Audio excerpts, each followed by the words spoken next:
I'm Dan Graboy, and this is Life in Time of Pandemic. Today is the 10th of May. It's Mother's Day 2020. And today I am talking with Jackie Leclair, oboist extraordinaire. Hi, Jackie. Hi, Dan. It's good to be here. That's nice to talk to you. So, you teach at McGill University in Montreal, which means you live in Canada. Is it the same in Canada as here? Are you shut down? Are people observing social distancing? Well, I found out the other day that Montreal is by far the biggest hot spot, as it were, in Canada. So that's a little alarming, but that makes sense because Montrealers are big travelers and go to New York a lot and so on. Anyhow, I think overall, yes, non-essential businesses have been closed up until tomorrow. I think maybe some are opening, but non-essential businesses have been closed. So, many fewer cars on the streets. I live right on a park, and so it's kind of nice. Every time I look out my window, I see people skating and biking and walking. Are people social distancing? A little bit. Like, for example, if you want to go into a liquor store, I did that the other day because we did a virtual happy hour. One has to wait and then put sanitizer on the hands outside with a person supervising, and they only allow X number of people in the store at a time.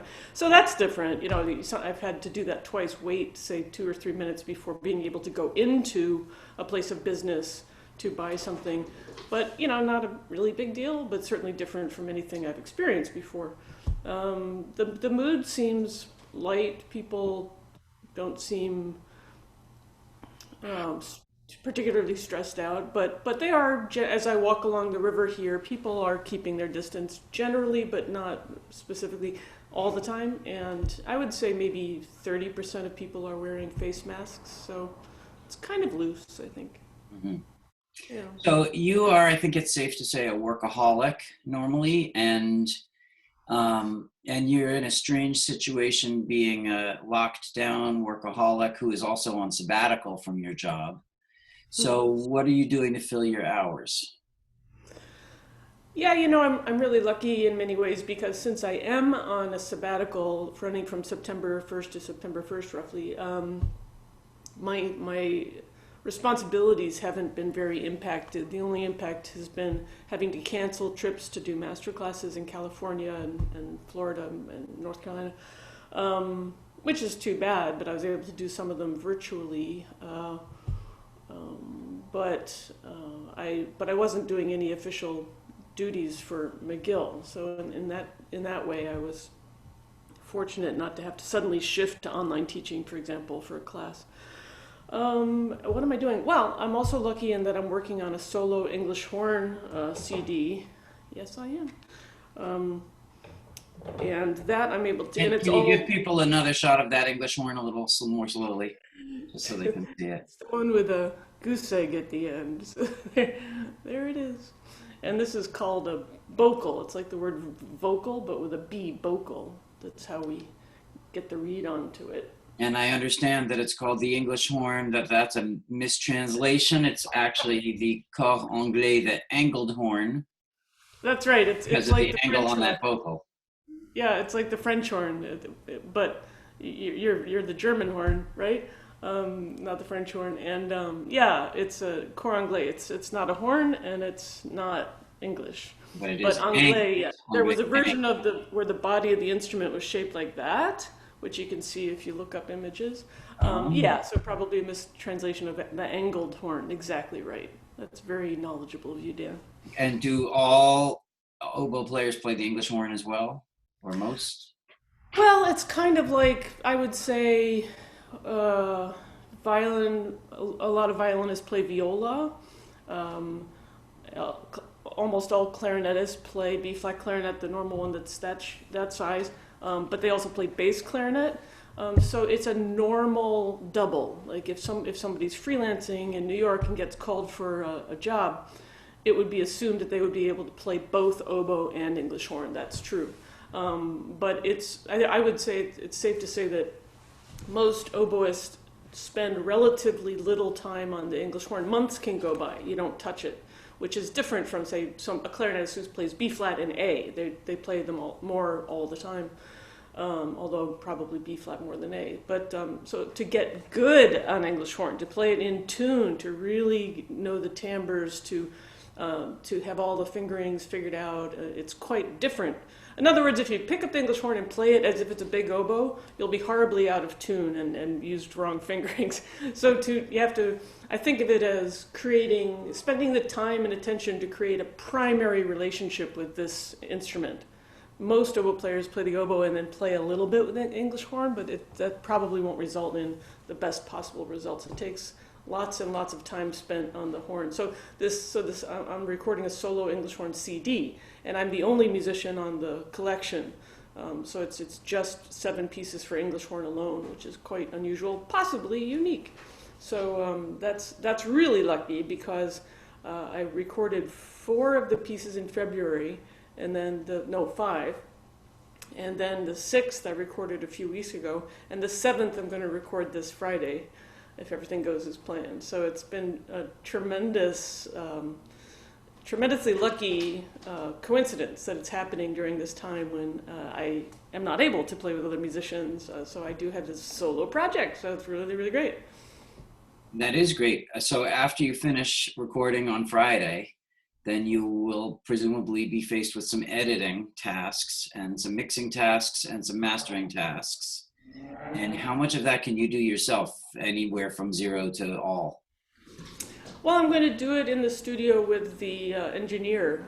His name is Shea, S-H-A-E. I think we're just going to book another session and do it all. And there's another person who works in that same building who can master it after we finish editing and mixing. So I think I'm just going to go in, as I've done for all the recording, and work with this young man, Shea, and get it done. And when do you think it'll be done? It should be done this month. It should be done very soon. And then I'll just get the photos and bios and notes about the pieces from the 7 composers and send it to New Focus Recordings, who's going to release it whenever it fits into their release calendar. So that's just so people know, that's a very quick turnaround from recording to having a mastered copy. And we won't go into the whole process of doing that, but just it's enough to say that you're working fast, which is not surprising to me, knowing you, that you're, as I mentioned, a workaholic. So what happens after Friday and after you do your editing and mixing sessions?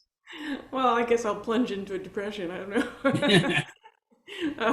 How are you keeping your wits about you besides working on this English horn album? Well, I have been practicing in my studio since 2007. In other words, at the school facility. So the big adjustment for me was to shift to practicing here in my abode. That was actually it still is a really big adjustment, because I have a neighbor here, and I feel very shy, to be playing, louder dynamics. So I've gradually gotten used to it over the past, 7 weeks I've been practicing at home. So that was a really, really big shift to be working at home. And have you had any complaints? No complaints, no threats. It's just in my head, like everything else. It's just in how you think about it, So no, it's fine. You were asking what I'm going to do with my time, or how I'm coping with this. Yeah, so it's I kind of just have a routine, I guess, that I start work in some capacity at, say, noon. Like somehow noon is a transitional borderline temporally, and I finish work at 7:30. The evening's portion of the day's programming has begun, I often say to myself. So I don't know, for me that works. It doesn't mean anything, but it's just something about having that ritual. I know human beings like ritual, so I've fallen into that kind of rhythm. I've been studying scores. I started a weekly 90-minute open oboe session on Zoom, online oboe Mondays, And I've been doing that each week, which gives me something to work toward. It gives me structure. I look at the standard piece, the Saint-Saëns Sonata or Mozart Concerto, whatever it is, which are all pieces or excerpts I've known for years and years and years. But I've really enjoyed examining each document, each piece, and looking at it more deeply, maybe learning something I didn't know about it, going back to the composer bio, making sure I understand the form of the piece, reading a new article about it. There's always something new to read, finding a dissertation about it. I find that very involving and rewarding and interesting. And of course it makes me feel good to know that at least some of the people attending on Zoom are getting something out of it. That fills me with a really good feeling, like, okay, I'm contributing something, I'm providing some kind of service, I'm helping other people feel better or be enhanced somehow. I find that very motivating and enriching. So that's about it. I can go for walks. Pardon me for interrupting, but is that series that you have on Mondays for McGill oboists, or is that open to any oboist? It's open for any oboists, yeah, anybody. We started I planned it with my graduate students who are here in Montreal, which we don't see each other in body, but we've done 8 already. So we got started early. We just figured let's do it. And last Monday I presented one on practice techniques, similar to what I've talked about with some of your students a while ago. And we had over 70 people. We had people from the UK, we had people from France, we had people from Texas. Because for that one I put a wide call out on all the social media I could, just kind of inviting everybody. So that was really fun, and I got a lot of really positive feedback, and of course that's great. Yeah, it's amazing some of the opportunities that we've discovered during the pandemic that we probably would not have discovered otherwise. I'm teaching a horn student in Nigeria and giving a master class in Panama this week. And it's interesting to me, musicians are so resourceful.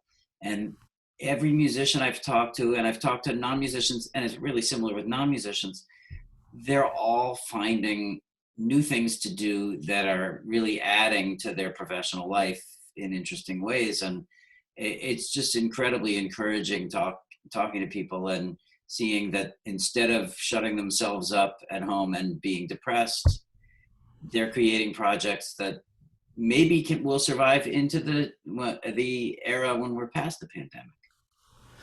Yeah, I was very impressed talking to a friend online in a social gathering, and he told me that he's part of an ensemble with 3 instrumentalists and 3 dancers, and they did a group muse event, where the group muse advertises and sells tickets or whatever, however they handle. You've probably seen those invitations, and he reported that they had, I don't know what the attendance was, but very good attendance, and they opened the doors, as it were, 30 minutes before the start time, and people were chatting with each other, and it was very lively. There was an intermission during which the people attending the Zoom concert or performance chatted in a very lively way. And he said they made a serious amount of money. I don't know what that means, but in his mind, it was a serious amount of money. So if you think about that, if they had done that performance, and it was an improvisation, so the syncing up exactly didn't matter. If we'd had 3 instrumentalists and 3 dancers do a performance in a cafe here in Montreal, there would have been fewer people there, and they would have chatted a lot less with each other. And they would have made less money. So it's kind of, I was really struck by that, like, wow, I did not see that coming. That's very successful.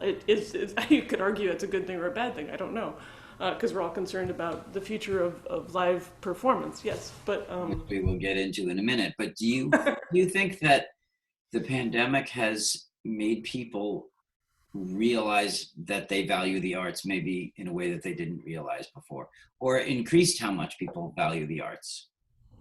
I think in some cases, for sure, yeah. If you take something away, you miss it more. It's like another colleague of mine, her wife is in northern France, and they spend a lot of time apart, but she said it's a different quality of being apart now because they have to be apart. They don't have the option of being together. So it's just, that's human. Isn't that just human nature? So Right, you can't go hear a string quartet. Well, I want to go hear a string quartet. So, yeah, you're taking away my toy. Yeah, I think that's human nature. And also, right, creativity and people who have those proclivities to begin with are going to seek new ways to find that kind of enrichment, and we're doing it in different ways. I agree. It's inspiring, but it's also puzzling and sort of contributing to the worry, or maybe that's not a good word, but the topic of where is our community going, those of us who spent 30 years in live performance. So you and I think we have known each other around 30 years. I mean, we go way back and we've played together a lot and we've talked a lot. And more frequently, we're finding ourselves, you and I, talking about the future of, call it classical music, for lack of a better term, art music. And sometimes we've been depressed about it, and sometimes we've felt that we can be creative and not have to be depressed about it. And I want to get into that a little bit, starting with the fact that orchestras, generally speaking, around the world, well, maybe not China, maybe not the Far East, but in many parts of the world, even in Europe, are not as well funded as they once were. Anywhere from not as well funded to hanging by a thread. Mm. And in America, it's tough times for orchestras, and the shutdown will make things even worse. And many people, when they think of classical music, the first thing they think of is orchestra. They think of Beethoven's Fifth, for instance. It's probably the most well-known piece of classical music anywhere. So are we going to lose orchestras? Do you think they may be able to get their way through this? Are we going to end up, a former colleague of ours posted, there will only be 10 orchestras, big orchestras left in the United States. I don't know if she was correct because she doesn't have a crystal ball.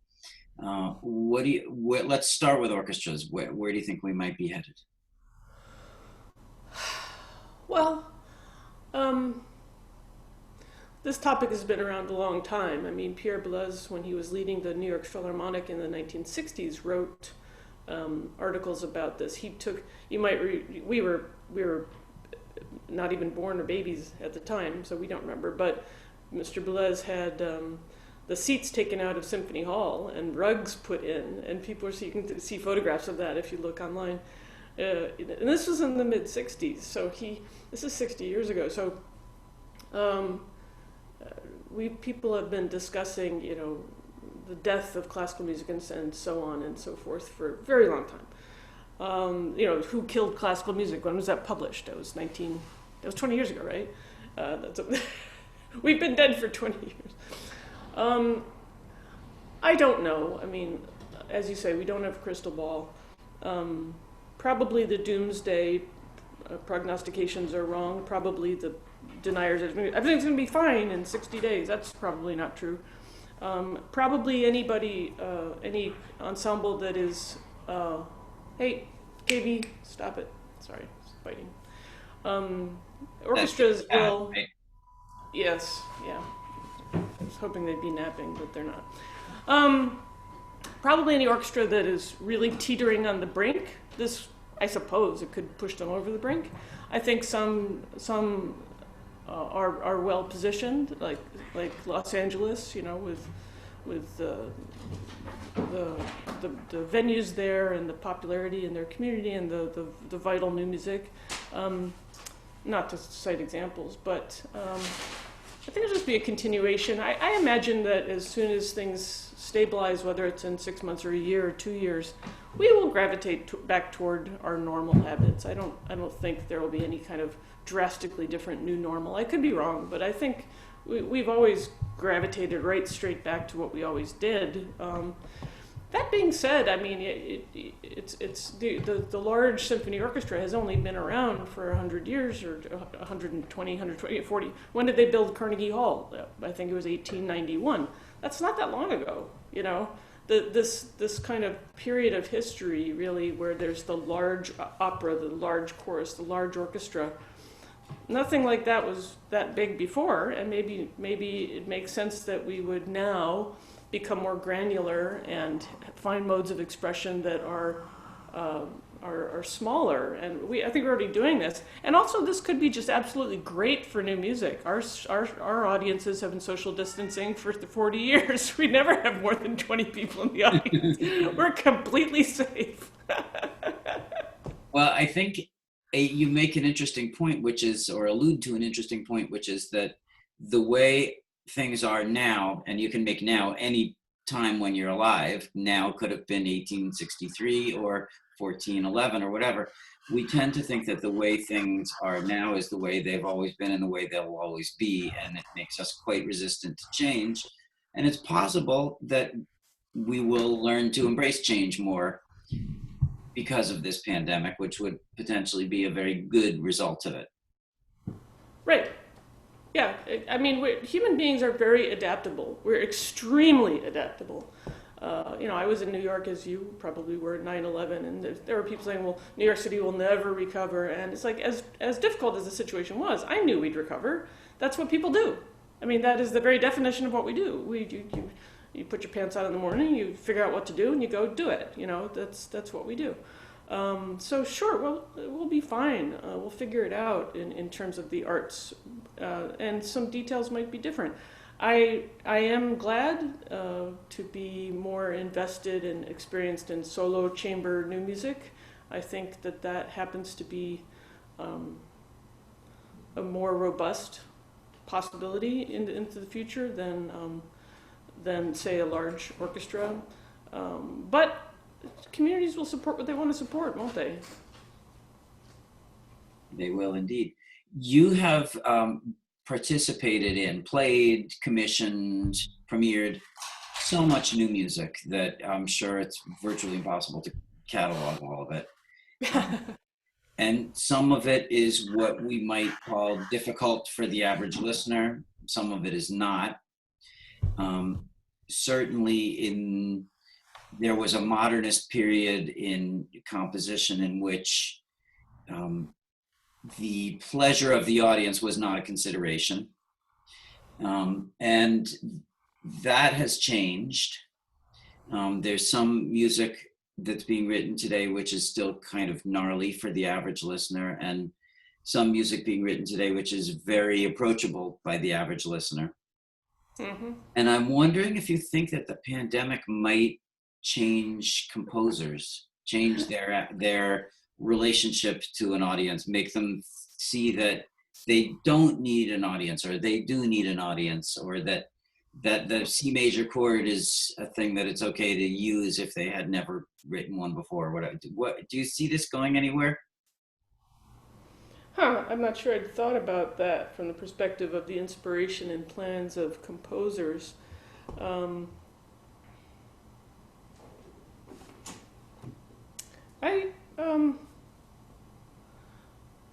I love composers, and I love being a super adaptable, flexible tool to try to A, understand their inspiration, and B, realize it for them. So I guess I want to say I trust. I try to have a 100% trust relationship with composers as much as I can. I trust that each one will be very inspired and will just continue forward and find their path. I think it's logical to figure that since the circumstances have changed and it's been such a disruption, such a kind of a spasm of society, that I'm sure that will inspire or encourage or discourage or whatever composers, as it will anybody else, like authors and poets and visual artists. But I can't say how any individual would respond. I look forward to experiencing it, actually. What do you think? Well, from my own personal perspective, I think at this point, if I were writing a piece, which in fact I am writing a very large scale piece, I want people to want to come together and listen to it. Oh, okay. And I want people to come together. I mean, there's an aloneness now that we're all experiencing. Even I'm with my family in my house, so I'm not alone, but there's a social aloneness that I feel I would like to overcome in any way possible. And if it's through music, so much the better. So I don't know if other composers will react in the same way. It may be that by being isolated, people sit down to write music and think it doesn't matter. I'm just going to write whatever, and audiences be damned.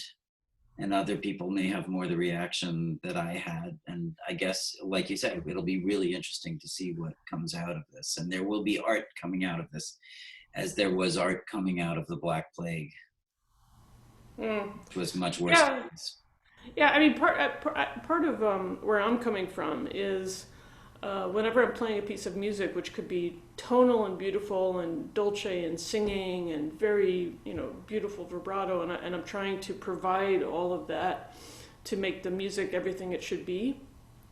Whether I'm working on a traditionally beautiful piece of music, or on a more gnarly piece of music, as I am right now, the seventh one, this piece is 7 pages of what seemed completely impossible to me 2 months ago, and now I'm going to record it Friday, and to take the impossible and make it not just possible but normal. That's a very, very interesting process to go through. And I'm not 20 years old. I'm 53 years old, and I'm right now doing things that 2 months ago I had never done before. That's really fascinating. So I think about these things. If I thought about the piece as impossible or difficult, I wouldn't be able to play it. My approach is to take the impossible and process it so that it becomes friendly, so it becomes what it needs to become. Difficult is about me. Difficult's not about the music. The music doesn't need me to feel it's difficult. On the contrary, the music needs me to be elastic and pliable and flexible and adapt to its needs, to provide what it needs. So I am very, very much from that perspective. So it's kind of, I'm not thinking about the audience at all, really. Well, that's a little bit of a lie. Once in a while I think, wow, Eugene would think this is beautiful. But in a really trivial, childish way. But in any deep way, I'm completely, as I said, trusting. I completely am all in on devoting every fiber of everything I can possibly harness to bring to bear to do what the music needs. It's not about nice, or it's not about, does somebody gonna like this? It's about deeply getting into what needs to happen to provide the musical product. So it's 100% involving, really. So that's my perspective, So it's like these 7 pieces. They're an incredibly broad spectrum of styles, which a little bit was a coincidence, but I love that. And it's like 7 kids. You're supposed to love them all, right? So I love them all. You're a little bit like a method actor in the degree to which you plunge into each piece, which is, I think, a really interesting parallel to make. You visited my horn studio. You had a virtual masterclass with my horn students, and you talked a lot about practice techniques, and you have lots of really, really interesting ways of practicing, and their minds were blown. It was fantastic. I'm wondering, oh yeah, definitely. And I'm wondering, you must have assembled lots of your techniques from your teachers that you had, and you've probably invented other techniques. How do you sit down and you face a piece, there's a whole bunch of stuff on the page that's unfamiliar. Yes. So give us a little, people who watch this may not be musicians, and they maybe sit down to solve a crossword puzzle or something, and they don't know anything, and then they get there somehow. You sit down and you look at a piece of music, and you know a lot, but you maybe don't know how to play the stuff that you're seeing. So take us through a little bit how you get there. This is a good time to ask me that because sitting right on that stand right there is the piece I've been dancing with for the past 2 months. Um, there's a couple of rules. First one is smile. To smile at the unfamiliarity. Like physically smile. It does release endorphins. Endorphins are not just for pleasure. They promote focus and motivation, like happy brain chemicals, just if you even fake smile like that. So it's a great thing to do, to work smiling into your routines. Smile. That resting face of, that's not helpful. So smile. You're self-medicating. Do it, It's the free, great drugs right in your brain. Release them. It sounds silly. I think it's actually really a big deal. Helps to smile at what seem to be problems.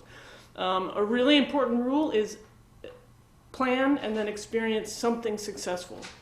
Can you play the line? No, absolutely not. There's no way I can play that line. Can I play the first note? I think so. All right. Play the first note, or multiphonic, whatever, and then celebrate it. Yay! That's it. Yes. Sorry, just tell people what a multiphonic is, just so that they know. A multiphonic or is demonstrate one if you have a reed handy. Do I have a reed handy? A single sound would be just a note, just notes, and a multiphonic is a complex note or chord. Those are multiphonics. Fantastic. I'm not going to ask how you do that, but it's a cool sound. Yes, it's on a need-to-know basis. So to build on success, we have to in my head anyway, I reject the idea of difficult. I reject that word. It doesn't exist. Some things are difficult, like a divorce is probably going to be difficult. A conversation about a sensitive topic about your parents, okay, that's a difficult conversation. Nothing about music is difficult unless you decide to make it. I just reject it. And of course, easy is out the window as well, right along with difficult. So I think to be vigilant and thoughtful about the words you use as you practice. Are you in any habits of noticing bad things? That's not helpful. It might be a habit, but I think to be extremely vigilant about planning and then experiencing success, whether it's the tiniest thing, but that's the way it's very simple. When I walk out on stage or when I go into the recording studio Friday, I really want to experience success. I mean, I really, really do. So I'm a simple soul. Do it every day. It's on some level, I'm successful. So shooting for 100%, I make a mistake once in a while. But I think mistakes, as a practicing musician, I think should be like touching a hot stove with your finger. Okay, you might do it. You don't do it again. So if you're the kind of musician like, oh, that was wrong, yeah. Oh, yeah, oh, screwed that up again. Oh, well, sure enough, that was wrong, yeah. Well, you're planning to make mistakes, that anything you do, you're reinforcing. Your I believe, I'm not a brain scientist, I'm not a psychologist, but I'm pretty sure that your subconscious has no idea better, worse, right, wrong. It knows what you do. And if you keep doing it, it'll do it. That's my understanding. So my understanding when when we finish today, I'll pick up my horn and I will play things successfully. And trust that I will. It's a little bit like moving a mountain with a teaspoon. That kind of feels like that. But that's the way to do it. Another colorful way I thought of right before I started talking to you. Thank you. Sorry about that. Another way to maybe colorfully say it, it's like looking at a live chicken and thinking, there's no way to eat that. It's impossible. Or say you're really hungry and you you grab the chicken by its, okay, KV, stuff. You grab the chicken by its neck and just start eating it while it's still alive. I think that's the way a lot of people practice the trumpet. It's like, you really need to process it. You have to go through certain steps. And then you can eat a chicken just fine. If some people think it's delicious. But it's not the living chicken and you just start eating it. So I think as a practicer, that actually corresponds to it, that you have to go through a process in order to have a really beautiful outcome. You can't just grab it and start playing it and expect it to be good. It's just not going to happen. So I don't know if I'm answering your question, but it's really just smile and embrace embrace a problem. The problem, like a math problem, well, you solve it. That's another use of a problem, or struggle being bad. Struggle's awesome. Struggle is one of the best things you can do in a day if you're doing it well. So it's sort of stop demonizing these words, if anybody is, and to accept something that is unfamiliar or you can't do right now, joyfully, like, wow, okay, this is really interesting. I wonder how this is going to work out. Let me see what I can do, and just sort of be like, oh, this is great, and to just notice if you have any adversarial relationship with music. Well, of course it's not going to work, and it's all in the Tao Te Ching. We've known this for 3,000 years. It's good advice. Just it's not about you. It's about the process. It's about being beautiful and accepting challenge in a beautiful way. And lo and behold, you can learn new things. So problems aren't problems; they're challenges. And That's right. something unplayable is not unplayable. It's something that I will be able to play in a week or 2 weeks. Right. I can't stand here and jump to the second floor of my loft. Not even Michael Jordan can. I can't do that. It's impossible. But something I haven't done before, I just haven't done it before. So to maybe stop making that mistake of I haven't done it before, to understand that it's not impossible, that you just haven't done it before. A musician who says that septuplets will never feel natural, you just have to fake them. That's a choice, but it's not true. It's just not true. So we both teach in music schools that are part of big research universities.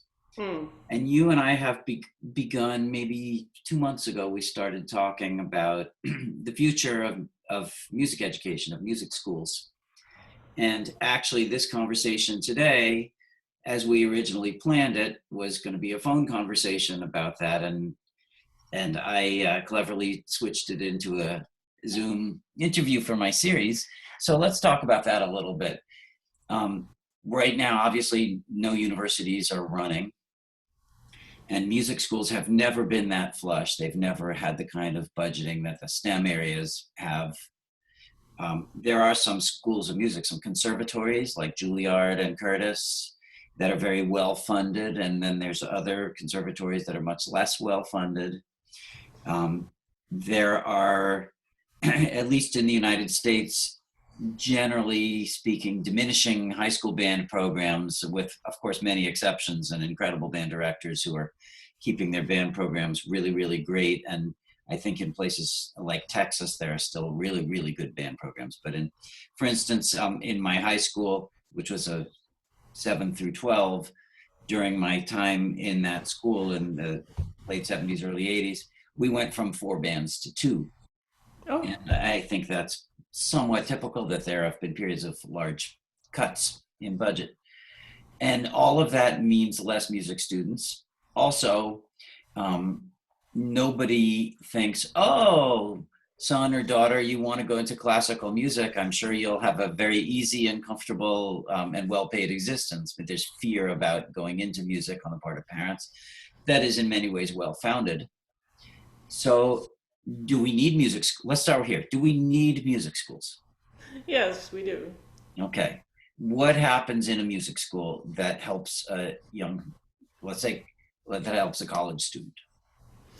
Well, if someone goes to a good music school and studies with fine musician teachers and has good colleagues. I mean, if you go to a music school that's really tiny and there's hardly any students and you're the top banana, that's probably not what I'm talking about. But if somebody goes to one of the very many very fine schools of music and does well, I don't know a better way to build a good citizen. It involves a great deal of historical contextualization, a tremendous amount of discipline. You have to be a self-starter. If someone's graduating from, McGill with a viola degree, you know that that person can follow. You know that that person has better than average personal skills, probably, almost for sure. The person can support their colleagues. They can go from being a leader to a supporter within, from minute to minute. That person shows up on time. That person is prepared. You know a lot about that person. The person has the courage and discipline to perform at least one solo public recital. That's tremendous. They go through all kinds of ear training, keyboard skills, lots of history, lots of music theory. They might do a minor or two, as about 20% of our students do in undergrad.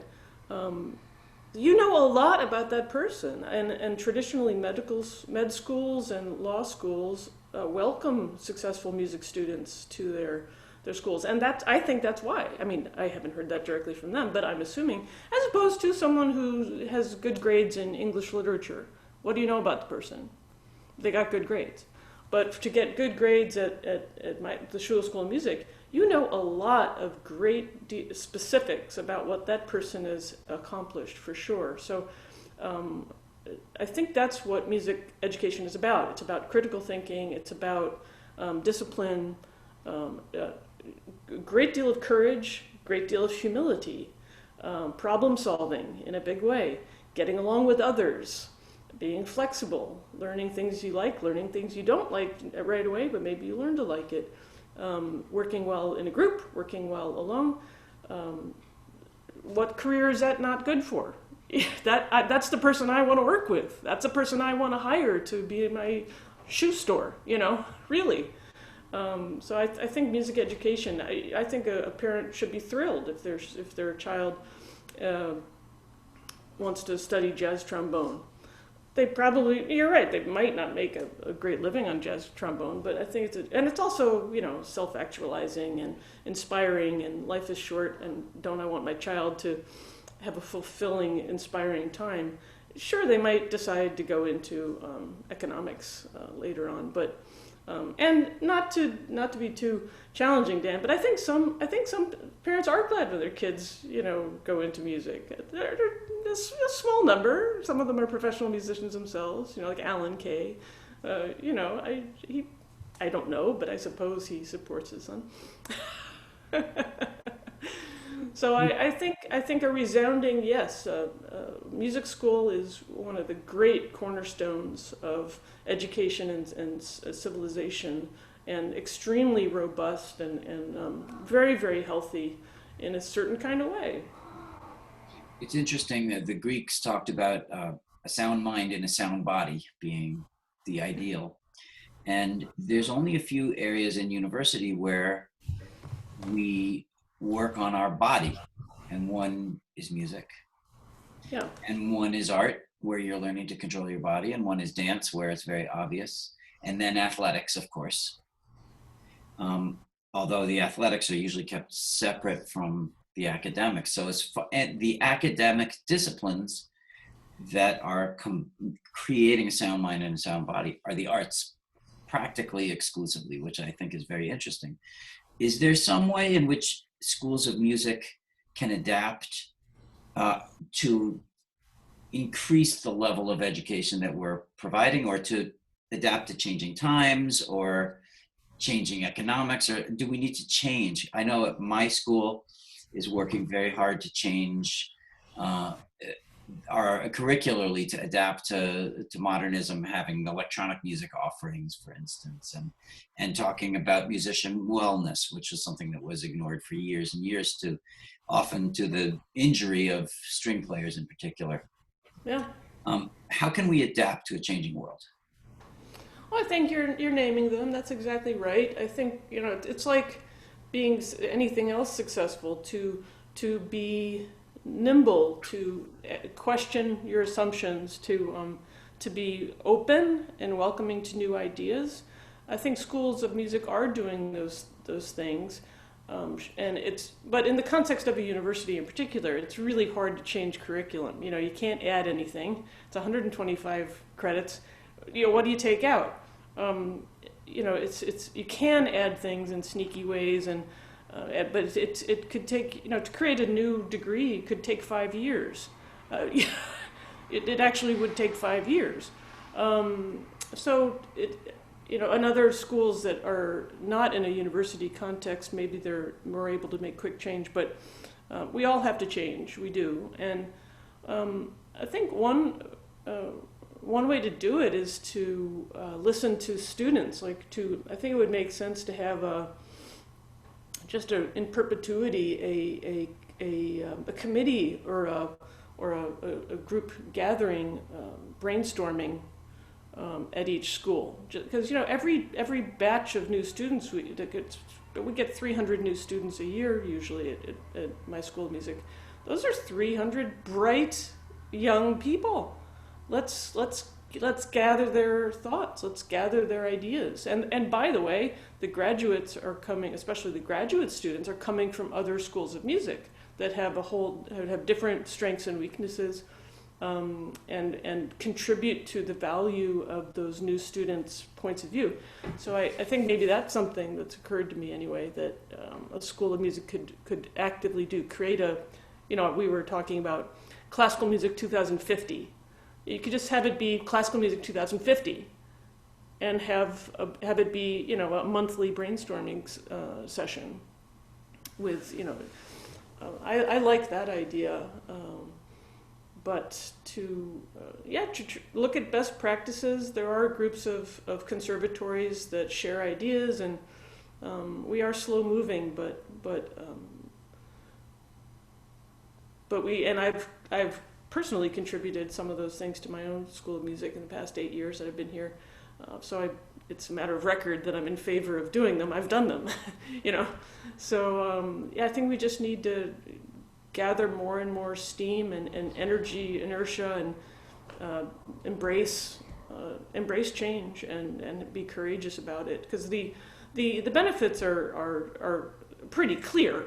Someone avoiding injury, or somebody recovering from injury, or someone having better mental health. I mean, this is a big deal. This is a very big deal. The motivation should be there for sure. And that's the mental health side of this, I think, is not limited to the School of Music. I know that the mental health services at my university are very well used by students.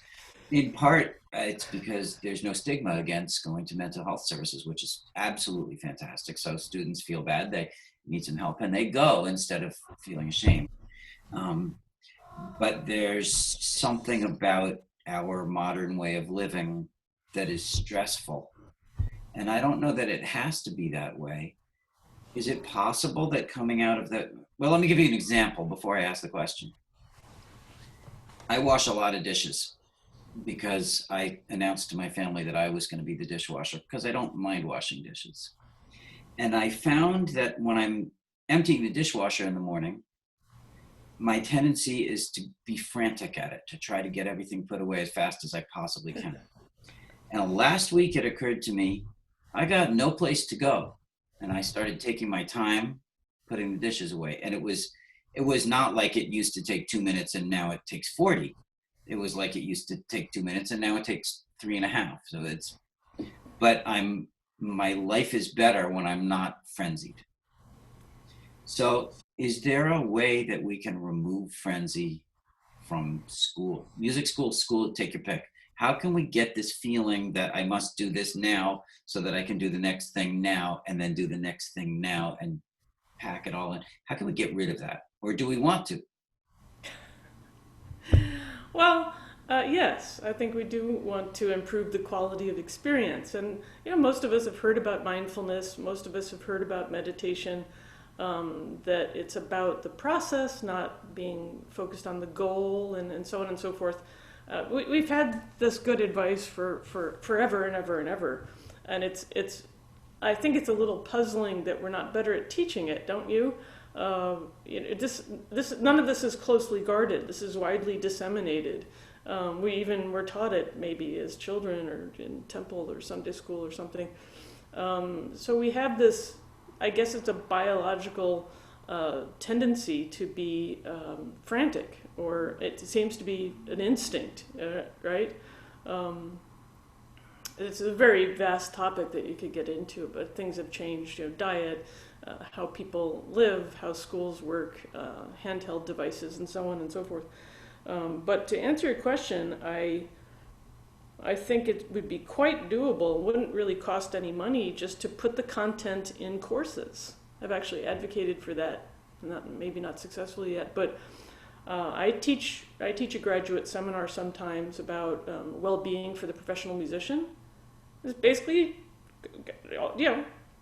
teaching that, how to have a sustainable, high-quality experience as a professional person, or in whatever capacity, being a serious musician, whether it's your job or not. So I've taught that course many times, five.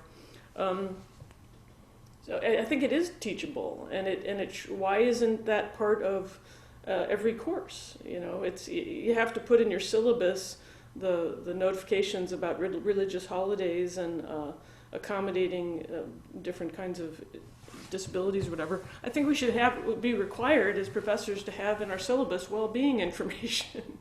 Like, why not? Why not? In your math course, or it wouldn't do any harm, and it might do a lot of good. And you can teach things like meditation. You can teach things like, if you're feeling anxious, do the following breathing technique. You can do it in a class. You can do it in a library. No one will even know you're doing it. So if someone doesn't know that and they're freaking out, and they're just missing tools. So I think to give student tools as a matter of course, that yes, we should do that in our curriculum. It absolutely should be sprinkled throughout all of the syllabi for all of the courses, in my opinion. It would help the professors. What do you do to slow down when you need to slow down? What do I do to slow down? Or do you slow down ever? Slow down. I'm the kind of person I've lived with a lot of solitude in my life, and musicians are solitary animals anyway, because we have to be solitary when we practice. I'm very comfortable with solitude. I enjoy it. I don't have a huge craving for social contact. I enjoy it when I do, but I'm interested to notice that I've been alone in this apartment, other than a daily trip to go do something, for 2 months, and I have to confess, it doesn't bother me at all. So, I've really enjoyed it, and part of it is my work. But I trust my